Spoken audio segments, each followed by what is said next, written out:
Bismillahirrahmanirrahim. Assalamualaikum warahmatullahi wabarakatuh. Waalaikumsalam warahmatullahi wabarakatuh. Alhamdulillahilladzi nahmaduhu wa nasta'inuhu wa nastaghfiruh wa na'udzu billahi min syururi anfusina wa min sayyiati a'malina. May yahdihillahu fala mudhillalah wa may yudhlilhu fala hadiyalah. Asyhadu an la ilaha illallah wahdahu la syarikalah wa asyhadu anna Muhammadan abduhu wa rasuluhu la nabiyya ba'dah. Allahumma shalli ala sayyidina Muhammad wa ala ali sayyidina Muhammad. Rabbi shrah li sadri wa yassir li amri wahlul 'uqdatam min lisani yafqahu qawli.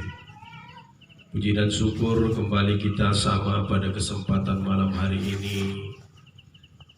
Bersyukur kepada Allah atas segala nikmatnya Allah karuniakan kepada kita. Salawat dan salam tak bosan-bosan senantiasa kita hadiahkan kepada Nabi kita, Nabiuna Muhammad Rasulullah Sallallahu Alaihi Wasallam. Mudah-mudahan kita mendapatkan syafaat beliau di hari kemudian kelak. Amin ya Rabbal Alamin. Orang-orang tua kami, para alim ulama, bapak-bapak, saudara-saudaraku yang berbahagia.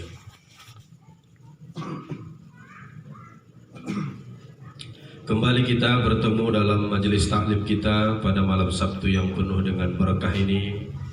Mudah-mudahan kita termasuklah hamba-hamba Allah yang senantiasa bertambah rasa syukurnya kepada Allah. Karena memang nikmat itu bisa datang terus-menerus pada seorang hamba jika hamba itu meningkatkan kualitas syukurnya. La in syakartum la azidannakum wa la in kafartum inna adzabi lasadid. Kalau bersyukur ditambah nikmat, kalau tak bersyukur diberikan azab. Nah, jadi kita harus meningkatkan kualitas rasa syukur kita. Itulah qanaah. Ya, orang yang tidak terlalu banyak mengeluh, tetapi dia terlalu banyak bersyukur. Dalam kesempatan yang baik ini mau kita bahas adalah makalah yang ke-13. Di dalam makalah yang ke-13 bercerita tentang dampak ketika seseorang tidak memiliki adab, tidak memiliki kesabaran, dan tidak memiliki sifat wara'. 3. Bab yang malam ini kita kaji, jika seseorang tidak memiliki sifat yang 3, maka dia akan mendapatkan dampak dari ketidakmilikannya itu. Keterangan ini dinukil dari Hasan Al-Basri. Hasan Al-Basri ini seorang ulama yang hidup di kalangan tabi'in. Jadi di kalangan tabi'in, setelah sahabat tabi'in, ini ulama besar pada masa itu. Ya. Apa-apa saja sifat itu? Kata Hasan Al-Basri, man la adaba lahu la ilma lahu. 1. Man la adaba lahu la ilma lahu. Barang siapa yang tidak memiliki adab, akhlak, moral atau etika, la ilma lahu, berarti dia tidak berilmu. Tapi mualim dia sarjana, dia profesor, doktor. Sekalipun dia sarjana, doktor, profesor, kalau dia tidak beradab, malah ilmalah, maka tidak ada ilmu bagi. Kenapa demikian? Justru kalau dia seorang yang berilmu, tentu kualitas akhlaknya semakin tinggi. Allah berfirman, Allah akan mengangkat derajat seseorang dengan beberapa tingkatan derajat karena iman dan ilmunya. Tengok nih urutannya, iman dan ilmunya, bukan ilmu dan imannya, tetapi iman dan ilmunya.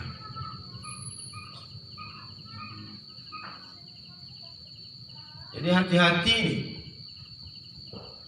orang yang nggak beradab mencerminkan dia itu tak berilmu. Sekalipun dia S1, S2, S3, mau S apa lagi, karena cerminan orang yang beradab itu karena semakin luas ilmunya. Jadi ilmu itu seharusnya membuat kita semakin berakhlak. Beda orang yang nggak berilmu, kemudian dia melakukan kesalahan dalam akhlak, wajar. Misalnya orang yang nggak belajar agama, kemudian dia buta agama, itu wajar, karena dia nggak belajar agama. Tapi kalau kemudian dia belajar agama, tapi dia tidak menjalankan agama, itulah yang nggak betul itu. Maka ilmu itu memperkuat jalan untuk beradab. Maka pantas al-adabu fauqal ilmi. Adab itu posisinya lebih tinggi dibandingkan ilmu. Jadi kalau kita udah ngaji nih tiap malam Sabtu, maka kita harus menjadi cermin yang baik. Orang ngaji sama nggak ngaji harus beda, harus ada kualitasnya, kuantitasnya harus berbeda. Jadi nanti jangan kita udah ngaji tiap malam Sabtu, tapi nggak bertambah kebaikan dalam jalan hidupnya. Itu yang tak betul. Maka oleh karena itu, kenapa kita berilmu dituntut harus memiliki ilmu, supaya kita bisa membedakan mana yang hak dan mana pula yang batil. Jadi kita ini nggak ada istilah aku udah tua, malulah aku belajar. Itu nggak ada rumus dalam Islam. Ya, mau muda mau tua, ya tak ada rumus. Karena orang yang muda saja pun tidak ada jaminan kalau dia itu mau belajar. Maka oleh karena itu, usia tidak menjadi patokan. Selagi ada kemauan, selagi ada kesempatan, maka ayo sempatkan diri untuk bermajelis. Ini pahala majelis nih. Pahala majelis nih, dari kita berniat datang dari rumah tadi, dicatat oleh malaikat. Sampai selesai majelis ini pulang ke rumah, dicatat kebaikan oleh malaikat. Bahkan dalam satu hadis, sahalallahu lahu thoriqon ilal jannah. Jadi orang yang bermajelis taklim, mendengarkan pengajian di mana saja, maka seolah-olah dia sedang menuju jalan ke surga. Dengan majelislah maka kita jadi tahu bab ini. Kan dengan majelis nih, oh ternyata ya gelar akademik itu tidak menjadi jaminan seseorang itu menjadi mulia di sisi Allah Subhanahu wa taala tanpa dia mengamalkan ilmu yang dia dapat. Maka kalimatnya man la adaba lahu la ilma lahu. Barang siapa yang tak beradab, maka tidak ada ilmu baginya, sekalipun dia punya gelar banyak. Itu wakil-wakil kita di parlemen itu bukan orang-orang tak berilmu, tetapi karena akhlaknya bobrok, akhirnya dia nggak mulia. Kenapa ada dalam satu risalah ada orang yang habis Quran 30 juz dan pada akhirnya dia masuk neraka? Ada. Karena dia jadikan menghafal Quran itu bukan karena Allah, tapi mempermudah jalan dia untuk dunia. Padahal tanpa dia cari itu Allah mudahkan, tapi karena niatnya tidak betul, maka Allah tenggelamkan dia. Jadi kita nggak mau yang seperti itu. Namun bukan berarti gara-gara kalimat itu kita untuk apalah jadi habis Quran, ya enggak juga. Ya, harus kita tanamkan Al-Quran kepada kita, keluarga, anak-anak kita. Karena Al-Quran itu nanti bisa memberikan syafaat. Jadi ingat, tidak cukup berilmu, tapi harus beradab. Tidak cukup berilmu saja, tapi beradab. Jadi kalau kita udah berilmu, ya beradablah pula. Dari mana dimulai? Tutur sapa, santun, gestur, berkomunikasi harus ada akhlaknya, memuliakan. Ya, asbab. Maka orang-orang pondok tuh belajar akhlaknya banyak. Satu, tingkatan paling kecil namanya pelajaran akhlak. Nanti tingkatan kedua namanya wasoyah. Ya. Kemudian nanti ketiga akhlakul banin. Nanti naik tingkatan umum, 2 juta orang tiap hari belajar ini. Nama kitabnya Ta'lim Muta'alim. Jadi seluruh pesantren belajar Ta'lim Muta'alim. Pesantren salaf di mana-mana belajar. Jadi tiap pagi abad subuh hampir 2 juta orang setengah jam ngaji, siap sholat subuh di seluruh penjuru. Naik lagi nanti tingkatannya. Jadi kalau udah belajar akhlak, nanti baru lebih mudah dia belajar tasawuf. Kadang-kadang udah tasawuf dia katanya, tapi tak belajar akhlak. Cuma ada mau tasawuf, pelajaran akhlaknya belum ada. Maka Islam itu indah sekali agama itu. Sampai urusan masuk ke kamar mandi pun ada adabnya. Boleh kalau berdoa begini boleh nggak boleh? Tangannya di bawah. Atau orang berdoa imam kita tangan di bawah. Bukan tak boleh, boleh, tapi tak kena adabnya. Adab berdoa itu diangkat tangan, buka sikit ketiaknya. Kalau bisa begini, kalau lelah rapatkan, nggak masalah. Ini adabnya, bukan tak sah begini. Kira-kira gini, ini contoh ini. Saya memberikan ceramah begini kan, tausiah nih. Pak Mustafa mukanya hadap sana. Hadap sana coba. Bentar ini. Nah, ini praktik kita nih. Nah, saya ceramah, dia hadap sana. Saya berapi-api ceramah, begini. Kira-kira sah nggak Pak Mustafa? Sah Pak ya? Tapi kurang berakal. Begitulah. Nah itu contoh. Jadi berdoa itu ada juga saya lihat orang berdoa begini. Nah, paling tidak angkatlah sedikit. Kalau kadang-kadang gini kan agak lelah, rapatkan nggak apa-apa. Maka kalau kenduri itu jangan panjang-panjang kali. Ini dibilang aja nih. Maksudnya itu jangan panjang kali. Tengok jamaah situasi. Udah 3 km kan bahaya. Ambil tengah-tengahnya. Ya, ambil tengah-tengahnya. Jadi doa saja. Maaf ini. Sampai kita berhubungan badan pun sama istri kita ada adabnya. Ada doanya. Kamar mandi ada. Nah, jadi ilmu itu soyogiannya menjadikan seseorang makin berakhlak. Berarti kalau dia semakin banyak ilmunya tapi tak ada akhlaknya, berarti menurut Hasan Al-Basri, ulama tabi'in ini bukan main-main. Sanad bersanad ulama tabi'in.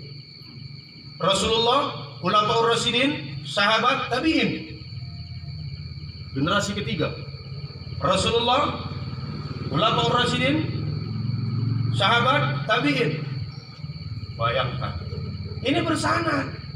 Nama ulamanya Hasan Al-Basri.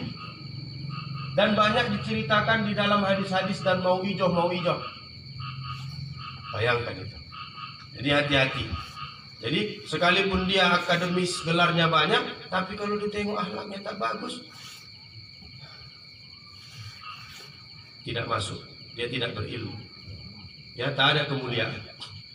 Ini antum-antum yang udah mulai naik khutbah, ini saya ingatkan, yang udah mulai berani naik khutbah, jangan lagi pakai celana ponggol. Jangan lagi buka-buka singlet di luar. Aurat itu dijaga. Kalau udah naik khutbah, besok nampak kayak celana ponggol.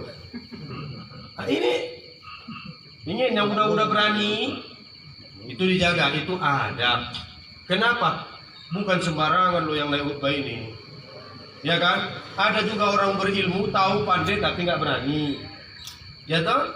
Makanya udah dijaga itu. Kalau sudah ada antum-antum, saudara-saudaraku yang udah dipercaya, dijaga akhlak sehari. Kesehariannya harus dijaga. Ya? Nah, dijaga. Jadi, malla adaba lahu la ilma lahu. Barang siapa yang tidak beradab, maka tidak ada ilmu baginya. Satu. Yang kedua, wa ma la sabara lahu la dina lahu. Siapa orang yang tidak memiliki kesabaran, maka tidak ada agama baginya. Nah, ini pahit ini, yang kedua ini. Pahit. La sabara lahu la dina. Barang siapa yang tidak punya kesabaran, berarti ia tidak punya agama. Karena agama itu di dalamnya diceritakan banyak tentang kesabaran. Tengok Rasulullah. Dalam sejarah, belum lagi lahir, sudah meninggal ayahandanya. Tak lama meninggal ibunya. Disusul meninggal paman dan kakeknya. Makanya baginda Nabi tak mengalir air susu ibunya kepadanya. Maka yang paling termasyhur bukan satu yang menyusui, tetapi yang paling masyhur namanya adalah Halimatus Sa'diyah. Itu ibu susunya baginda Nabi Muhammad sallallahu alaihi wasallam. Sabar itu sudah dibentuk, tertanam di dalam diri baginda sebelum beliau terlahir ke muka bumi. Nabi sepulang Isra wal Mi'raj berjumpa dengan Sayyidina Abu Bakar Siddiq. Ya Sayyidina Abu Bakar Siddiq. Dulu belum ada Siddiq tuh. Siddiq tuh gelarnya Abu Bakar. Apakah engkau percaya kalau aku baru saja menjalankan Isra wal Mi'raj? Lailan minal Masjidil Haram ilal Masjidil Aqsa? Kata Sayyidina Abu Bakar, "Shadaqta ya Nabi." Engkau benar ya Nabi, aku membenarkan ucapan dan pengakuan. Makanya As-Siddiq, orang-orang yang benar, itulah gelar. Karena beliau adalah yang membenarkan pertama kali perjalanan Isra wal Mi'raj ya Nabi Muhammad sallallahu alaihi wasallam. Ketika itu mau dideklarasikan, mau disampaikan, berkumpullah. Ada juga paman Nabi yang durjana, yaitu Abu Jahal. Ketika mau dikumpulkanlah orang-orang Mekah itu, maka di atas anjuran disampaikan kepada Nabi untuk disampaikan bahwasannya risalah itu telah datang, Isra wal Mi'raj. Wahai seluruh orang-orang Quraisy, bahwasannya saya telah Isra Mi'raj begini-begini, kata Nabi. Tunjuk tangan Abu Jahal, Abu Lahab dan Abu Jahal. Ya Muhammad, sekarang coba kau angkat kaki kau sebelah kanan. Kata pamannya, diangkat Nabi lah kakinya sebelah kanan. Ya Muhammad, setelah kau angkat kakimu sebelah kanan, kau angkat pula kakimu yang sebelah kiri. Kata Nabi, ya paman, tidak mungkin ya paman. Kalau ku angkat kakiku sebelah kanan, masih logika kaki kiriku tuh bisa menahan badanku. Tetapi kalau engkau suruh aku angkat kaki kanan dan angkat kaki kiri, maka aku akan terjatuh, kata Nabi. Tertawalah Abu Lahab, Abu Jahal. Tertawa dia terbahak-bahak sambil mengejek Nabi. Itu yang saya maksud ya Muhammad. Kalau engkau mengangkat kaki kiri dan kananmu saja kau tidak mampu, apalagi kau Isra Mi'raj dari Masjidil Haram ke Masjidil Aqsa. Kemudian dibelah dadamu di telaga air Jam-Jam. Lalu kau Mi'raj Mi'raj Isra itu berjalan, Mi'raj itu naik. Ketika kau Mi'raj ke Sidratul Muntaha, Lauhil Mahfuz, Ars, Mustawa, Baitul Makmur, Baitul Maqdis, tidak masuk di akal kami ya Muhammad. Anta majnun ya Muhammad, engkau penipu ya Muhammad, engkau gila ya Muhammad. Oh, goyang orang-orang Mekah pada saat itu. Yang tadi beriman, sebagian nggak beriman lagi. Oh, betul juga nih Abu Lahab nih. Yang tadi kokoh imannya, dia tetap beriman. Begitulah tantangan yang dihadapi baginda Nabi. Bayangkan, datang dari pamannya sendiri. Maka Isra Mi'raj itu memahaminya bukan pakai akal, tapi memahaminya pakai iman. Karena ayatnya tidak pakai akal, ayatnya pakai iman. Mana contoh? Subhanalladzi, maha suci engkau ya Allah. Subhanalladzi asra, yang telah memperjalankan seorang hamba lailam, pada suatu malam. Maha suci engkau ya Allah yang telah memperjalankan seorang hamba, yaitu Muhammad, pada satu malam. Lailam minal masjidil haram, dari masjidil haram, itulah Makkatul Mukarramah, ilal masjidil aqsa, itulah Palestina. Jadi ingat kalimatnya, Maha suci Allah yang telah memperjalankan. Berarti Nabi Muhammad tidak berjalan sendiri, tapi dia diperjalankan. Setiap yang diperjalankan, maka itu masuk akal dan menerimanya dengan iman. Orang Nabi nggak jalan sendiri kok. Kalau jalan sendiri ya nggak masuk akal kita. Mana mungkin pula dengan waktu yang begitu singkat, cepat, dari bumi ke langit, pulang lagi. Kalau pakai akal nggak bisa. Tapi ayat itu saja sudah bisa membantah. Orang-orang sekarang tuh udah mulai bermunculan Khawarij. Orang-orang yang tidak percaya dengan perjalanan Isra wal Mi'raj itu. Tapi karena dia reka-reka dengan akal. Padahal bukan dengan akal, tapi dengan iman. Kalau dia baca ayat itu betul-betul, ayat itu saja sudah membantah. Karena Nabi tidak berjalan sendiri, tapi dia diperjalankan. Kira-kira jadi masuk akal nggak? Kita yang realistis saja nih ngaji, masuk akal nggak jadinya? Masuk akal. Maka oleh karena itu, siapa orang yang tidak kuat kesabarannya, maka berarti dia seperti tak beragama. Padahal agama itu di dalamnya senantiasa diceritakan tentang kesabaran. Sampai dekatnya ayat itu, Innallaha ma'as-sabirin. Kita dari kecil-kecil udah tahu itu. Sesungguhnya Allah beserta orang-orang yang sabar. Jangan katakan pada Allah, aku punya masalah. Tapi katakan pada masalah, aku punya Allah. Siapa yang ngomong itu? Ali bin Abi Thalib. Khulafaur Rasyidin, menantu Nabi, karena mempersunting anak Nabi yang bernama Siti Fatimatul Zahra. Kata Sayyidina Ali, jangan katakan pada Allah, aku punya masalah. Tapi katakan pada masalah, aku punya Allah. Karena setiap manusia pasti ada masalah. Bisa dari yang jauh masalah, bisa juga dari yang dekat masalah. Di kerjaan ada masalah, ada. Di sekolah ada masalah.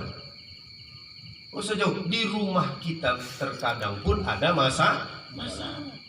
Maka kalau kita merasa Allah bersama kita, masalah kecil itu bisa, masalah besar itu bisa menjadi kecil. Mana ada serunya hidup ini kalau tidak ada masalah, Ustaz? Nggak pernah pening, bahaya juga itu Pak. Nggak pernah pening, hidup 60 nggak pernah pening dia. Nggak ada itu kita temukan. Kita tengok orang senang kali lah waktu ya, senang kali lah bapak tuh ya. Ada itu masalahnya, ya mungkin ada yang pandai membawanya. Ada dia pandai, ya. Pandai dia membawakan masalah itu tak nampak di luar, ya. Harmonis kata orang. Wallahu a'lam, bahagia. Wallahu a'lam. Itu tergantung kita pandai-pandai kita. Makanya sabar, Mak. Sabar. Berapa kali anaknya daftar polisi nggak jebol, sabar. Kalau udah berkali-kali mungkin nggak di situ jalannya, nggak di situ tempatnya, nggak di situ rezekinya. Ada orang yang iseng-iseng daftar jebol pula dia. Itu yang sakit itu Pak. Iseng-iseng dan daftar. Jebol. Mungkin itu sudah takdir Allah. Sabar kita ini.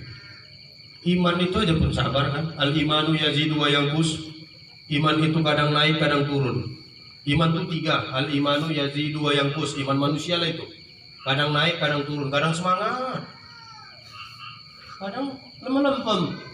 Makanya pilih FTP-nya ada tuh. Ketika iman melempem, ya, ada semangat dia ngaji. Tiba-tiba melempem. Berarti imannya sedang turun. Itulah manusia. Kita lah itu. Kita itu Pak. Kita itu. Kenapa? Karena kita bukan malaikat. Kalau iman malaikat itu al-imanul malaikati. Nah, iman malaikat nih. Ya, yazid wala yanqus. Iman malaikat itu naik terus dan dia tidak pernah turun. Maka malaikat itu diperintahkan, ada malaikat yang tugasnya memegang ars saja. Langit di bumi. Ya udah sampai hari kiamat dia pegang itu aja. Maka malaikat itu nggak dikasih dia sama nafsu. Sempat lapar ditaruhnya dulu tangannya kan jatuh bumi ini. Makanya itu bedanya kita. Ada yang malaikat itu tugasnya cuma sujud aja sampai hari kiamat. Ketika diciptakan sampai hari kiamat tugasnya sujud aja. Makanya iman malaikat itu naik wala yanqus. Dia tidak akan pernah turun. Yang penting jangan seperti imannya setan. Iman setan itu la yazidu yanqus. Tidak pernah naik, turun terus. Jadi kalau manusia turun aja imannya, bahaya. Makanya kita ini yang paling tengah, kadang naik, kadang ada semangat kan Pak ya. Kadang semangat, kadang turun. Ketika turun itu yang harus kita lawan, itu hawa nafsu tuh, lamar atau bisu, udah dipengaruhinya itu. Ya kan? Jadi jangan mau kalah gitu. Apa yang bisa menetralisir itu? Maka Allah ciptakan akal untuk kita. Manusia kau dikasih nafsu, tapi dikasih kau penawarnya akal. Ada akal yang bisa menetralisir itu. Jangan sampai nafsu memimpin akal, tapi akal harus memimpin hawa nafsu. Itu yang kedua. Jadi sabar Pak ya. Harus tanamkan sabar itu. Orang yang sabar menang. Mana dalilnya? Man sabaro zafiro. Barang siapa yang bersabar, maka beruntunglah dia. Maka beruntunglah dia. Gemburkan dulu tanahnya itu. Ya kalau cuma setengah rantai, nggak usah pakai apalah, jetor apa itu. Kita sendiri aja kalau cuma setengah rantai. Tapi kalau udah 2-3 rantai, panggil apa itu? Jetor ya. Nah, potong-potong dulu apanya itu, batang ubinya. Baru tancap-tancapkan. Bikin yang lurus biar rapi. Tunggu. Kalau daerah banyak binatang ternak yang berkeliaran, pagar. Kalau memang daerah itu nggak banyak binatang ternak berkeliaran, nggak usah dipagar. Udah mulai tumbuh dia sedikit. Ada rumput-rumput koret-koret. Ada rezeki beli kasih pupuk. Berapa bulan Pak? Ubi? Sabar kan Pak? 8 bulan kita menunggu sabar. Itu kalau udah 7 bulan ubi itu udah gampang senyum kita Ustaz.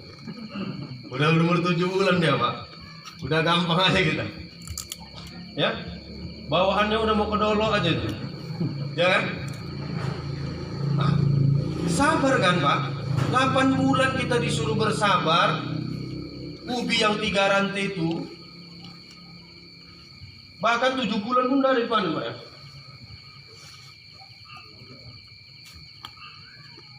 Itulah.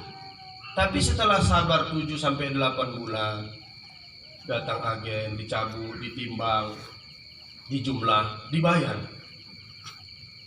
Yang 8 bulan itu sabar, yang ketika transaksi pembayaran ubi itu, itulah yang disebut zafiro, beruntung. Man sabara zafiro, barang siapa yang bersabar maka beruntung. Innallaha ma'as sabirin. Belum lagi Nabi Nuh. Mana godaan yang datang sama Nabi Nuh? Tantangannya istri dan anaknya tak beriman. masuklah kau istriku ke dalam bahtera ini, perahu. Nggak usahlah bang, kata istri Nabi Nuh. Allah murka, nanti akan datang petir banjir bandang, kata istrinya. Kalau datang banjir bandang bang, aku pergi naik ke bukit yang tinggi. Belum ada sejarahnya ada air laut sampai ke bukit yang tinggi. Tak beriman. Godaannya, ujiannya datang dari istrinya. Udah itu Nabi Nuh panggil anaknya, ya Kan'an, namanya Kan'an, maka jangan kasih nama anak Kan'an ya. Oh, mentang-mentang ada Arab-Arabnya Kan'an, durhaka. Dipanggil Nabi Nuh, ya Kan'an, uduhul fisafina. Masuklah engkau dalam perahu ini. Wah, makin sadis, lebih sadis dari mamanya. Kata Kan'an, ayahanda, kalaulah memang betul banjir itu datang, aku lari naik ke atas bukit yang paling tinggi. Setelah aku sampai di atas bukit yang paling tinggi itu, aku cari pohon yang hidup tumbuh di atas bukit yang paling tinggi itu. Aku akan lari di atas pohon yang hidup di atas bukit yang tinggi. Kan gak kena. Dia melawan Allah. Dia melawan Nabi Allah. Akhirnya banjir bandang. Maka dalam sejarah, istri dan anak Nabi Nuh durhaka kepada risalah yang dibawa Nabi atas izin Allah Subhanahu wa taala. Jadi tantangan, ujian, cobaan itu bisa datang dari mana saja. Maka agama mengajarkan kita untuk memiliki sifat sabar. Kalau kita nggak punya sifat sabar, berarti seolah-olah kita tidak beragama. Seolah-olah kita tak beragama. Ya, mau disakiti orang, dizolimi orang, coba belajar untuk bersabar. Kemudian yang ketiga, wa man la wara'a lahu la zulfa lahu.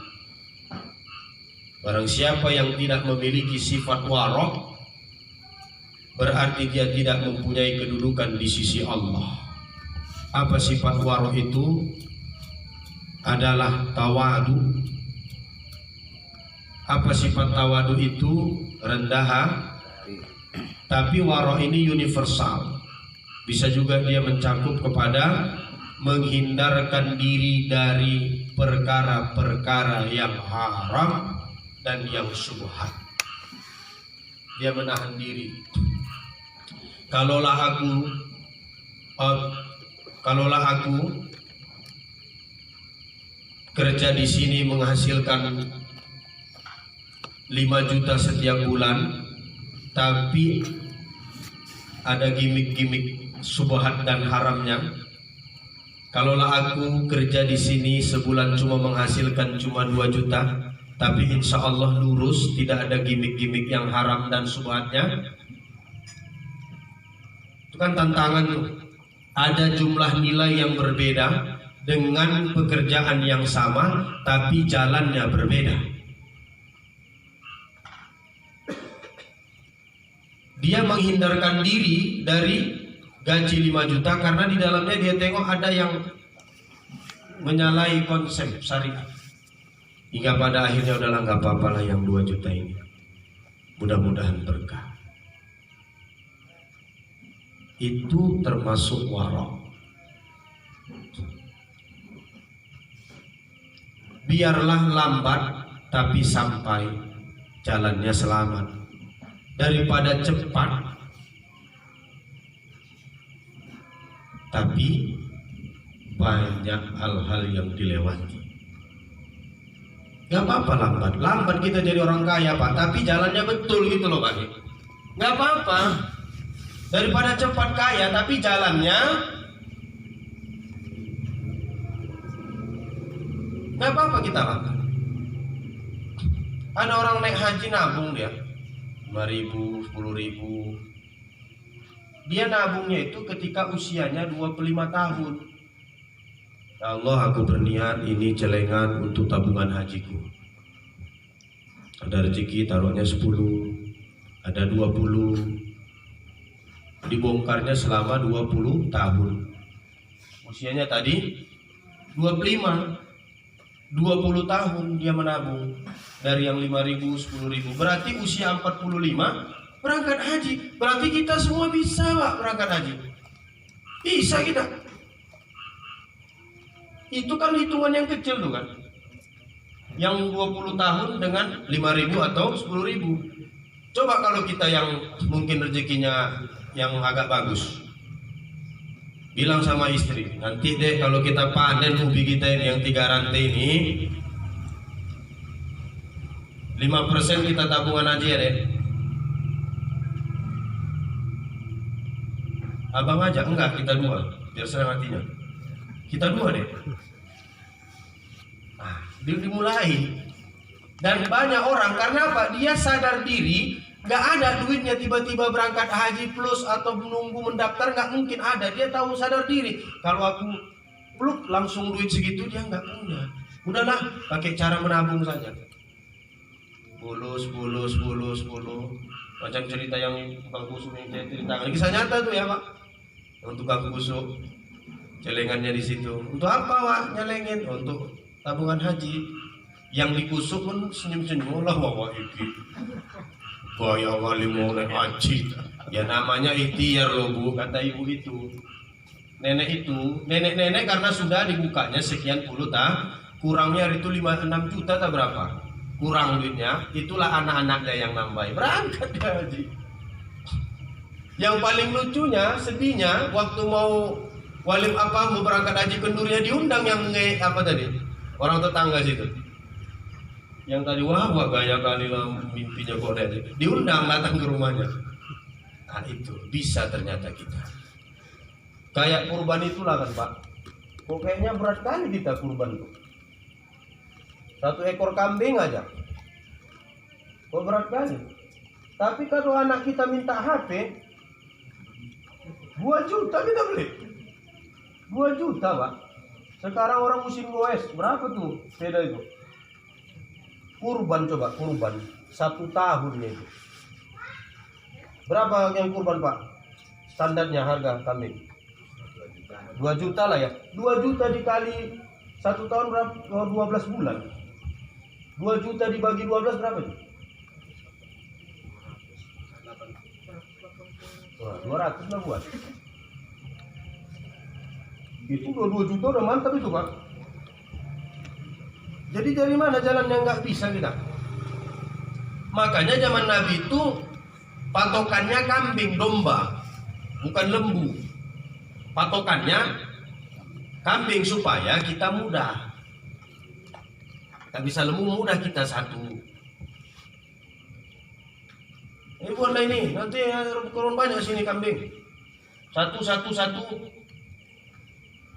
stengkinya kalau ngambil banyak murah itu. Ya, kalau ngambil banyak murah itu, pasti ada potongannya itu. Apalagi untuk kurban. Nah, jadi ingat yang ketiga, umalla wara lahu la zulfalahu. Jadi siapa orang yang tidak memiliki sifat wara, rendah hati dia, maka dia tidak mempunyai kedudukan di sisi Allah. Nggak akan ada mulianya itu.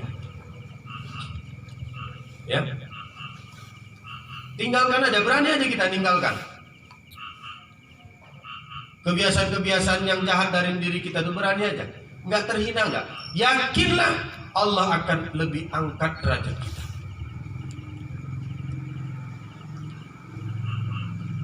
Yakin. Kan ini udah pernah kita bahas ini kalau nggak 1 tahun yang lalu itu. Contohnya siapa? Orang-orang yang hijrah lah di pengajian kita ini, banyak yang hijrah. Yang masuk jamaah tabligh Bang apa itu? Bang Dedi. Dulu waktu garang-garangnya kan, takut orang dia. Banyak pengikutnya, tapi dalam golongannya dia memilih jalan hijrah. Sekarang kita tanya, kita segan nggak sekarang sama dia? Itu aja contohnya. Awak pun segan kok jadinya, Bang. Dan mungkin pun orang-orang yang dulu, yang satu grup pasti segan. Jadi nggak ada itu, diangkat Allah derajat kita. Di pengajian kita ini banyak yang hijrah. Tanpa kita sebut, kita udah tahu siapa-siapa orang hijrah. Tetap Allah angkat kemuliaan. Hei manusia, kalau kau mau mulia, maka Allah akan muliakan engkau. Hei manusia, kalau kau mau terhina, maka Allah akan hinakan engkau. Ya, jalan udah jelas di depan, pilihan ada di tangan kita masing-masing. Maka oleh karena itu, berupayalah kita untuk menjadi orang-orang yang menumbuhkan sifat wara, tawadu dalam diri. Ya, pelan-pelan. Ya, artinya menjauhkan diri dari hal-hal yang subhan dan hal-hal yang haram. Ini bentar lagi mau pilkada. Wah, ini politik nih, bukan politik. Kuingatkan dalam pengajian nih, masing-masing punya pilihan masing-masing. Calonnya dua-dua muslim, ya. Tapi ingat, jangan saling jelek menjelekkan, karena pilihan masing-masing. Maka di majelis taklim malam Rabu malam sampaikan, majelis tidak ada mengarah ke paslon manapun, karena anggota majelis punya pilihan masing-masing. Tapi jangan karena kecintaanmu pada satu golongan pilihan sehingga kau serang menyerang. Silakan pilih, mau paslon 1 mau 2 silakan, tapi jangan saling membunuh karakter. Usia pimpinan begini, sama-sama ada baiknya, sama-sama ada. Orang kita pun secara personal nggak kenal kok, kita pula yang menilai, Pak. Ini kadang-kadang lucunya, kita pun nggak kenal, ya toh. Nah, jadi pilihan masing-masing. Yang penting jangan nanti mau bermain di hal-hal yang arroksi wal murtasi daholan nar. Yang sogok sama yang menyogok sama-sama melebunang neraka. Jangan.